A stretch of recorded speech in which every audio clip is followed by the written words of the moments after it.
आदाब, यह है समय न्यूज नेटवर्क और आप देख रहे हैं आलमी समय 24 घंटे का उर्दू न्यूज चैनल। मैं हूं इमरान खान। खबरनामे के साथ सबसे पहले सुर्खियां। आलमी समय हेडलाइंस प्रस्तुत करते हैं Kesh king, the king of hair oil.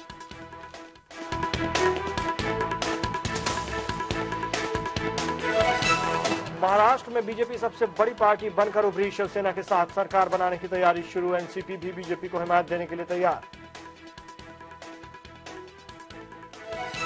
Haryana में भी भगवा पार्टी को अक्सरियत हासिल। हुड्डा ने तस्लीम की हार। सीएम के नाम पर जल्द ही होगा फैसला।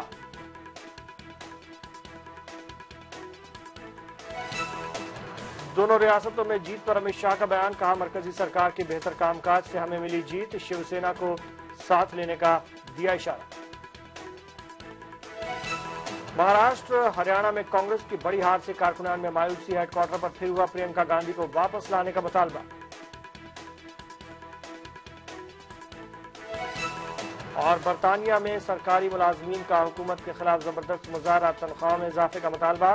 सहूलियात कम करने की लोगों ने की तनकीद।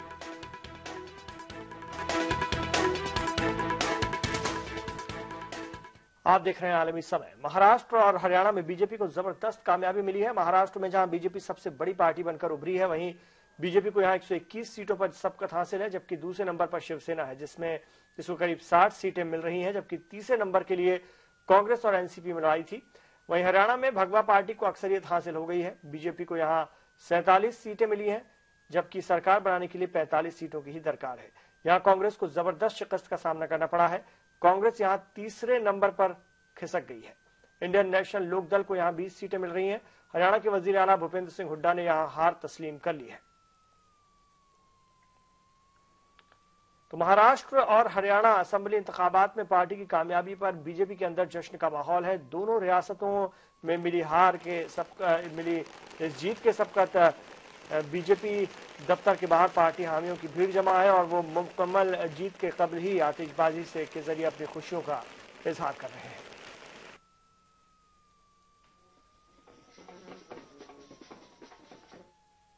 बीजेपी लीडर अमित शाह ने कहा है कि मोदी सरकार के अच्छे कामों की वजह से बीजेपी को जीत मिली है। उन्होंने शिवसेना पर अपना रुख कड़ा करते हुए कहा कि शिवसेना से इत्तेहाद बीजेपी ने नहीं तोड़ा, बल्कि उन्होंने खुद तोड़ा है। अमित शाह ने कहा कि बीजेपी की बात सच साबित हुई।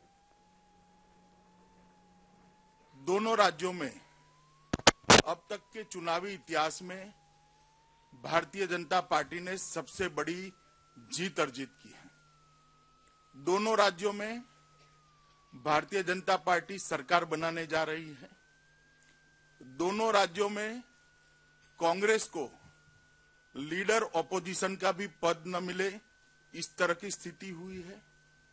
दोनों राज्यों में कांग्रेस नंबर 3 पर खिसकी है और हमारा कांग्रेस मुक्त भारत का अभियान 2 कदम और आगे बढ़ा है।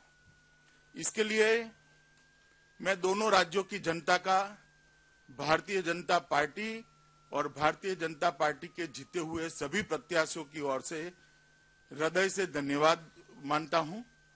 और इन्होंने जिन भरोसे से भारतीय जनता पार्टी को इतनी बड़ी जीत दिलाई है, दोनों राज्यों में भारतीय जनता पार्टी की सरकारें वो भरोसे पे खरी उतरेगी, ऐसा आश्वासन भी भारतीय जनता पार्टी के अध्यक्ष के नाते देना चाहता हूं।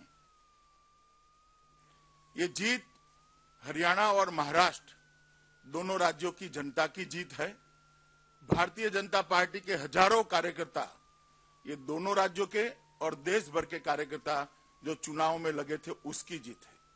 विशेषकर देश की जनता ने भरोसा रखकर मोदी जी को प्रधानमंत्री तो बनाया था, मगर आज ये सिद्ध हो चुका है कि देश की जनता मोदी जी को प्रधानमंत्री तो बनाया ही है, मानती है, उसके साथ में देश की जनता मोदी जी को निर्विवादित नेता के रूप में भी स्वीकार करती है।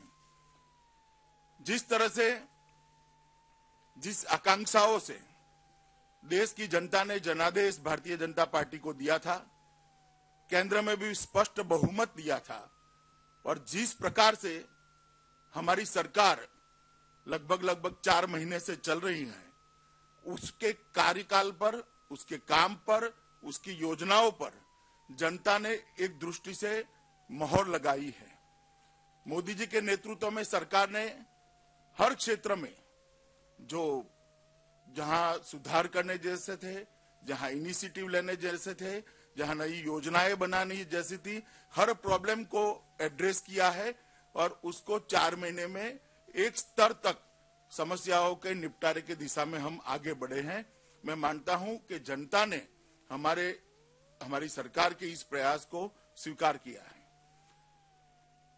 मोदी जी ने इन दोनों राज्यों में चुनाव की जो सभाएं की और सभाओं में जिस तरह की अपार भीड़ उमटी है, इससे ये चर्चा मैं मानता हूं कि निरर्थक हो गई है कि लोकसभा चुनाव के बाद क्या होगा।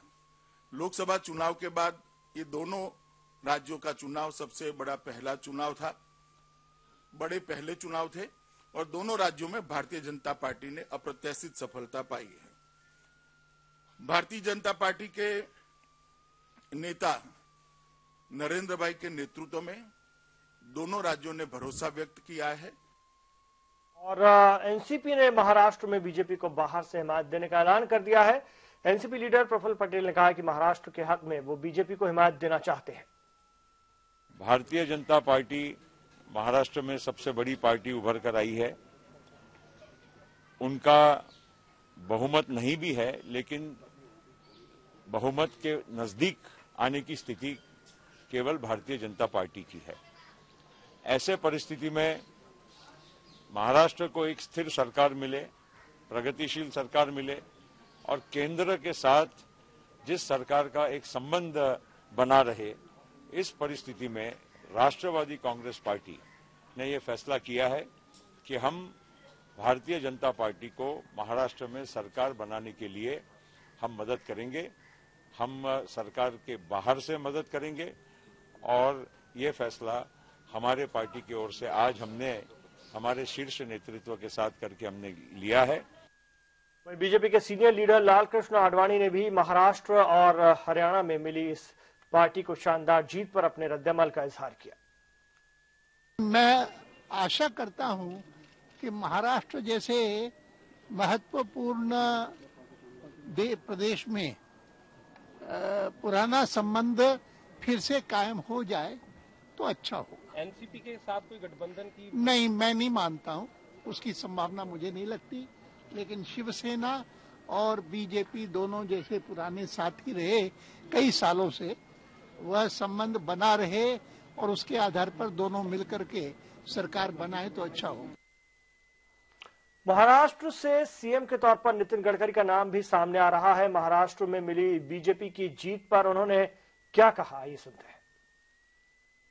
महाराष्ट्र और हरियाणा में भारतीय जनता पार्टी को जो अभूतपूर्व सफलता मिली है, इसलिए मैं मतदाताओं का बहुत बहुत आभार मानता हूं, उनको धन्यवाद देता हूं। हरियाणा में पहली बार हमारी ताकत पर पार्टी पहली बार चुनाव लड़ी और पहली बार हमारी सरकार आई है। महाराष्ट्र में भी पिछले बार हम लोग केवल 118-119 सीटें लड़ते थे, इस बार हम लोग उतनी सीटें जीते हैं। महाराष्ट्र में भी भारतीय जनता पार्टी को पहली बार अपने ताकत पर नंबर 1 की पार्टी बनाने का सौभाग्य मिला है। ये बात जरूर है कि हम पूर्ण बहुमत की अपेक्षा रखते थे, फिर भी ये भी जीत बहुत बड़ी है और इसलिए मैं महाराष्ट्र की जनता को भी विशेष रूप से धन्यवाद दूंगा, अभिनंदन करूंगा। शिवसेना ने इशारे दिए हैं कि अगर बीजेपी की तरफ से ऑफर मिलता है तो वो बीजेपी के साथ आ सकती है। शिवसेना लीडर अनिल देसाई ने साफ कहा है कि महाराष्ट्र के वोटरों ने एनसीपी कांग्रेस को हटाकर बीजेपी शिवसेना इत्तेहाद के हक में फैसला सुनाया है।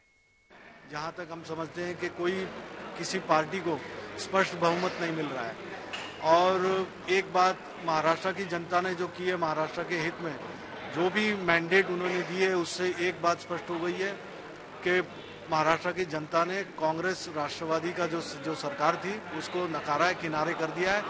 उसको बाजू में करके आज शिवसेना बीजेपी को फिर एक बार एक मैंडेट देने की कोशिश दिखी है। फ्रैक्चर जजमेंट जरूर है, और उसी को सामने रखते हुए कुछ बातें अगर बन सकती है, महाराष्ट्र की जनता जिस तरह से चाह रही थी पहले भी और अब भी जिनको जिस तरह से उनके सामने ये चित्र है, शिवसेना बीच और बीजेपी के बीच में कुछ गठबंधन की बातें हो सकती हैं, तो उस तरह का अगर प्रपोजल शिवसेना लीडर, शिवसेना के जो पक्ष प्रमुख उद्धव जी हैं, उनको दिल्ली से अगर आता है तो उसके ऊपर जरूर विचार उद्धव जी सकारात्मक करेंगे, महाराष्ट्र के जनता के हित को ध्यान में रखते हुए। महाराष्ट्र के वजीर आला पृथ्वीराज चौहान इंतखाब जीत गए हैं, लेकिन कांग्रेस की हार को वो नहीं टाल सके। नताइज को लेकर उनका क्या कहना है, आइए आपको सुनाते हैं। 2014 की विधानसभा की पूरी प्रक्रिया करीब पूरी हो चुकी है। किसी भी दल को स्पष्ट बहुमत नहीं मिला है। भारतीय जनता पार्टी को सबसे अधिक संख्या प्राप्त हुई है, मैं उनका अभिनंदन करता हूं। कांग्रेस पार्टी का परफॉर्मेंस निराशाजनक रहा है। लोकसभा चुनाव के बाद में हमने कुछ परिस्थिति में सुधार हुआ है, लेकिन अपेक्षा के अनुसार नहीं हुआ। इस कांग्रेस पार्टी के चुनाव प्रचार का नेतृत्व मैंने किया था, इसलिए इस परफॉर्मेंस के लिए निराशाजनक हमारे परफॉर्मेंस के लिए मैं सारी जिम्मेदारी खुद लेता हूं। बैठ के विश्लेषण करेंगे, एक सकारात्मक विपक्ष की भूमिका निभाएंगे और पार्टी को फिर से मजबूत करने के लिए, उभारने के लिए हम सब आत्मचिंतन करके आगे बढ़ेंगे। मैं दक्षिण कन्नड़ की मतदाताओं का आभार प्रकट करता हूं। उन्होंने इस दक्षिण कन्नड़ में कांग्रेस का झंडा फहराया है, कायम रखा है। यहाँ रुकते हैं ब्रेक के लिए, लौटेंगे और भी खबरों के साथ। आप देखते रहिए आलमी समय।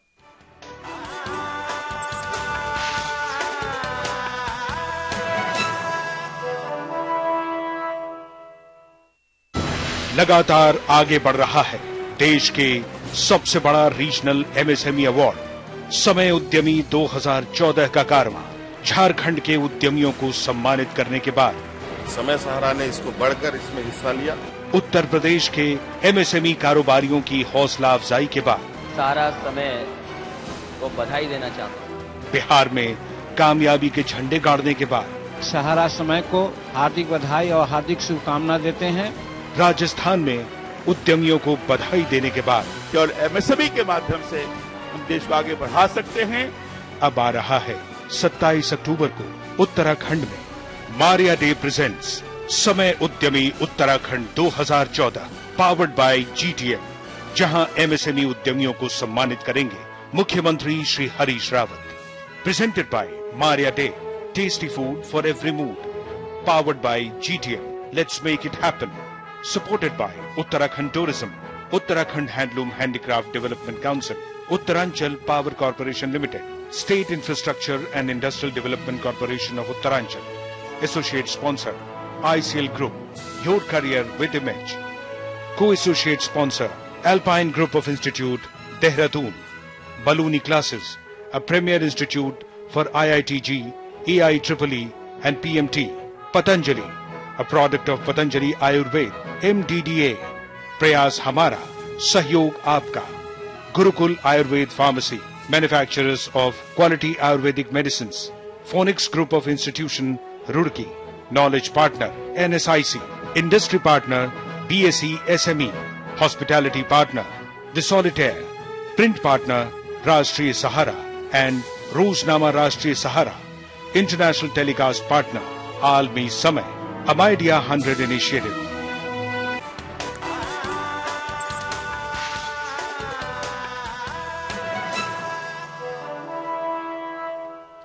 आप देख रहे हैं आलमी समय। हरियाणा से असेंबली इंतखाब के नतीजे भी काफी चौंकाने वाले रहे हैं। यहाँ पर बीजेपी हुकूमत बनाने की जानिब बढ़ चुकी है, उसके कई अहम उम्मीदवार इंतखाब जीत गए हैं। दूसरी जानिब कांग्रेस की हालत काफी कमजोर नजर आई।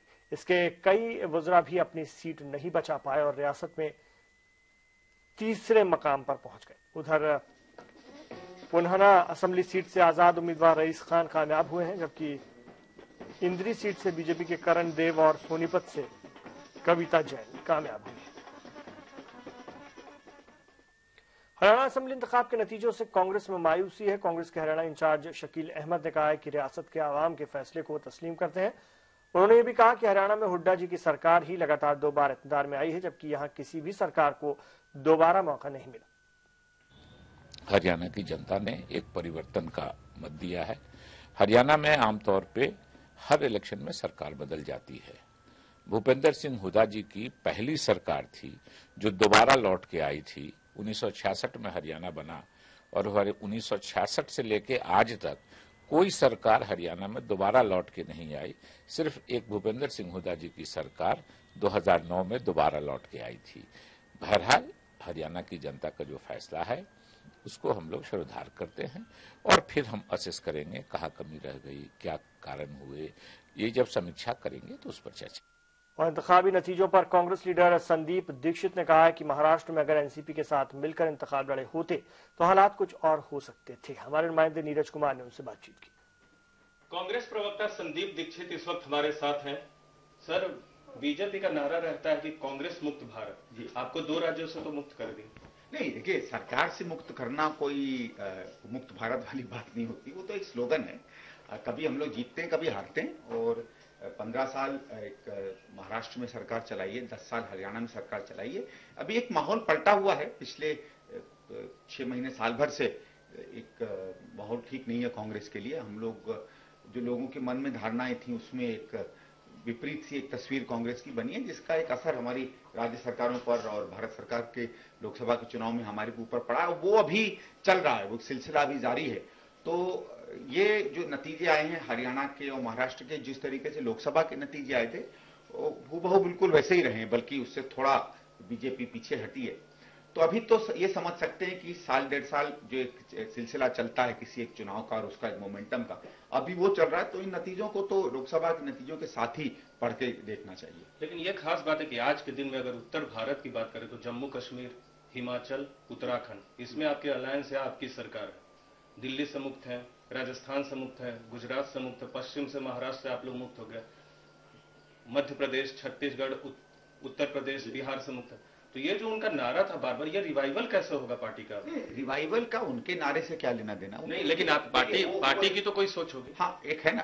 देखिए, अभी एंटनी कमेटी रिपोर्ट आई थी, एक बात चल रही है कि पुनर्गठन संस्था का भी होगा, लेकिन सबसे महत्वपूर्ण बात होती है कि क्या संदेश लेके हम लोगों के बीच में जाते हैं, हमारी उपलब्धियां क्या रही हैं, किस चीज के लिए कांग्रेस एक जानी जाती है, देश के लिए या प्रदेशों के आगे के निर्माण में हम क्या नई भूमिका निभाना चाहते हैं, क्या एक तस्वीर लोगों को प्रस्तुत करना चाहते हैं, क्या चेहरा अपना दिखाना चाहते हैं। उन चीजों पर तो अभी चर्चा हमारे यहाँ शुरू भी नहीं हुई है, वो होगी। देखिए, हर बार होती है जब भी पार्टी पिछड़ती है तो अपने आप को दोबारा सामने लाने के लिए एक मंथन होता है। एक मंथन चल रहा है, आगे और भी चलेगा और धीरे धीरे उसके नतीजे आएंगे। एकदम ये समझ लेना कि कोई 3-4 महीने में एक परिवर्तन आ जाए, वो ठीक समझना भी नहीं है। तो जाहिर सी बात है, महाराष्ट्र और हरियाणा में हार से पार्टी को झटका तो लगा, लेकिन जहां तक बदलावों की बात है, खासकर संगठन में, वो पार्टी आला कमान की तरफ से फैसला लिया जाएगा। इस समय कैमरा पर्सन सर्वेश के साथ दिल्ली से नीरज कुमार। महाराष्ट्र और हरियाणा के नतायज पर समाजवादी पार्टी ने क्या कहा, आइए आपको सुनवाते हैं। ये बीजेपी की उपलब्धि नहीं है, बल्कि कांग्रेस के भ्रष्टाचार, कांग्रेस की गलत नीतियां, कांग्रेस की धोखाबाजी का नतीजा है। और इस देश में भी जो बीजेपी की सरकार बनी है वो यूपीए 1 और 2 के भ्रष्टाचार और नाकामी के कारण बनी है। तो इसको अगर कोई बीजेपी ये समझती है कि हमारे दम पर सफलता ये नहीं है, ये निगेटिव उनको मिला है वोट कांग्रेस के, क्योंकि कांग्रेस की वहां सरकार ने कोई काम नहीं किया और एनसीपी कांग्रेस जिस तरह अलग हुई, कांग्रेस ने जिस तरह सपा को धोखा दिया।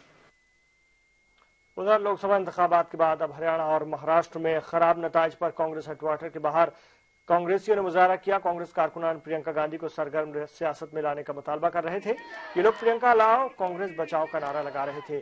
कसीर तादाद में कांग्रेसी कारकुनान जमा थे, जिसमें खवातीन भी शामिल थी। कांग्रेस हेडक्वार्टर पर कारकुनान इकट्ठा हुए और राहुल गांधी का साथ देने के लिए प्रियंका को लाने की मांग कर रहे थे।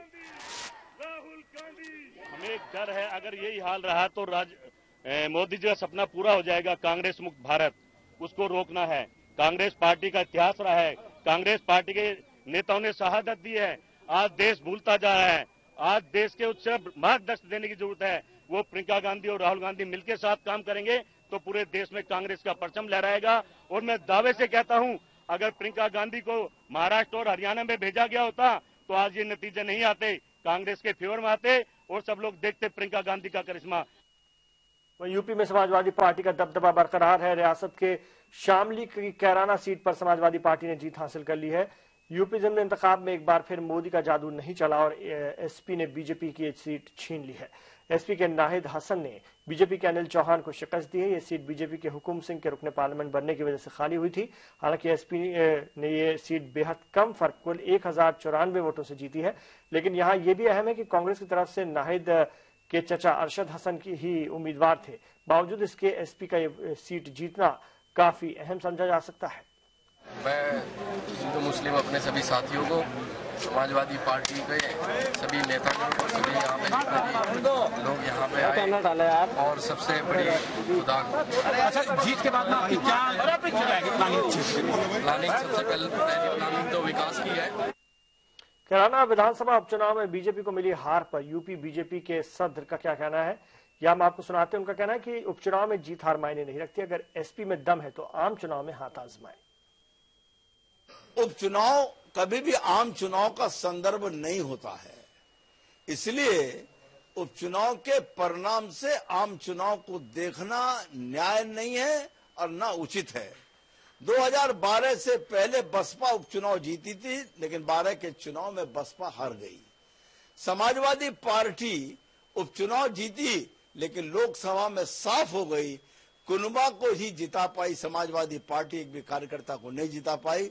इसलिए यदि उपचुनाव के परिणाम से समाजवादी पार्टी उत्साहित है तो मेरी चुनौती है सरकार में बने रहे, विधानसभा भंग करे, उत्तर प्रदेश में चुनाव में चले, हैसियत पता चल जाएगी, बड़े बेआबरू होकर तेरे कूचे से हम निकले की स्थिति बनेगी। वक्त हो चला एक ब्रेक का, लौटेंगे इंटरनेशनल खबरों के साथ।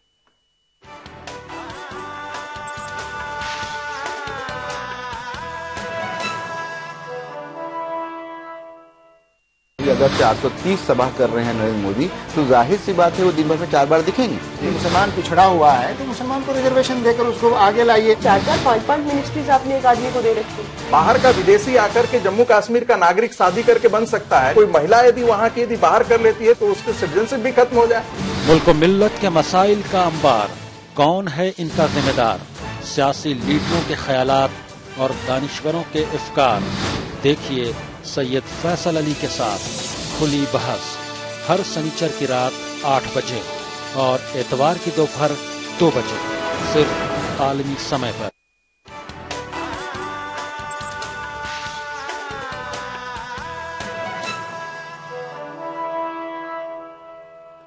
आप देख रहे हैं आलमी समय। हांगकांग में जमहूरियत के हामियों और हुकूमत के दरमियान बातचीत के बावजूद मुजाहिरीन सड़कें खाली नहीं कर रहे हैं। हांगकांग के एडमिरल्टी जिले में अभी भी सैकड़ों लोग कैंपेनिंग कर रहे हैं। उनका कहना है कि जब तक हुकूमत उनके मुतालबात नहीं मान लेती तब तक कि वो ये जगह खाली नहीं करेंगे। मुजाहरा करने वालों में ज्यादातर तलबा है जो किसी भी तरह की तानाशाही कबूल करने के लिए राजी नहीं है।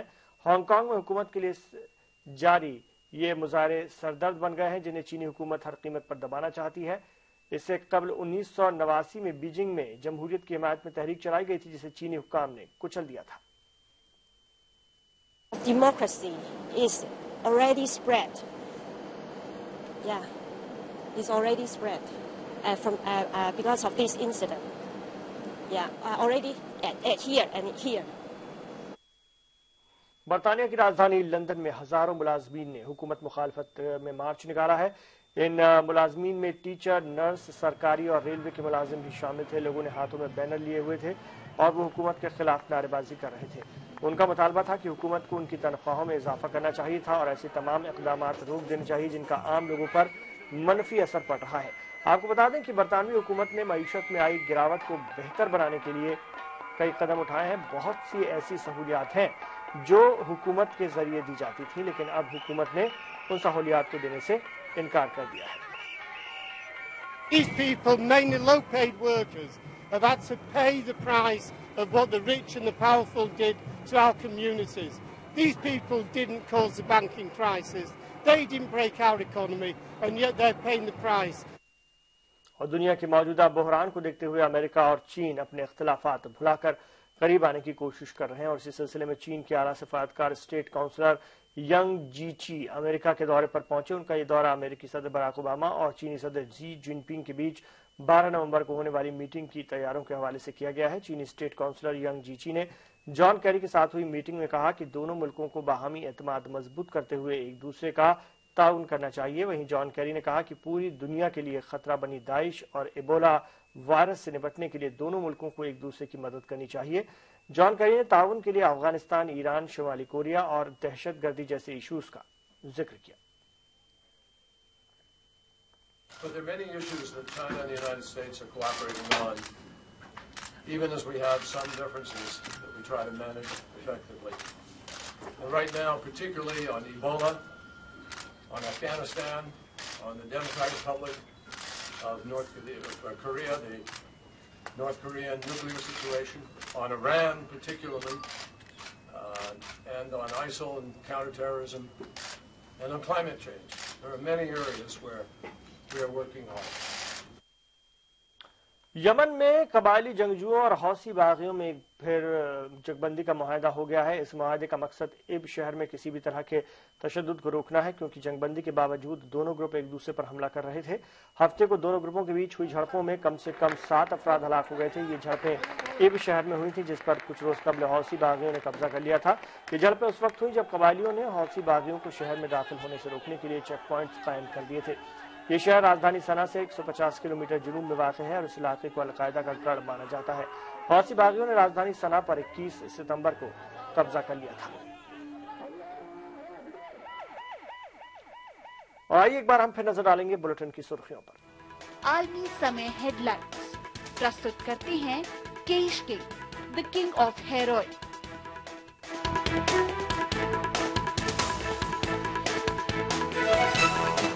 महाराष्ट्र में बीजेपी सबसे बड़ी पार्टी बनकर उभरी। शिवसेना के साथ सरकार बनाने की तैयारी शुरू। एनसीपी भी बीजेपी को हिमायत देने के लिए तैयार। हरियाणा में भी भगवा पार्टी को अक्सरियत हासिल। हुड्डा ने तस्लीम की हार। सीएम के नाम पर जल्द ही होगा फैसला।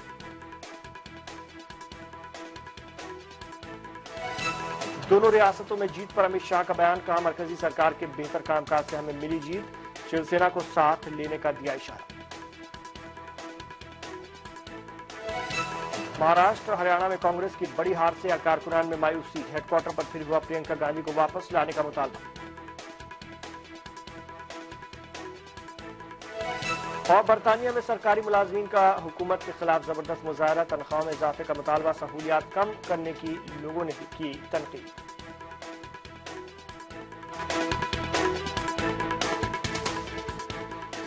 नाज़रीन, आलमी समय को इंटरनेट पर भी देखा जा सकता है। लॉग ऑन कीजिए समयलाइव.com पर। तो इस बुलेटिन में फिलहाल इतना ही। इजाजत दीजिए और आप देखते रहिए आलमी समय।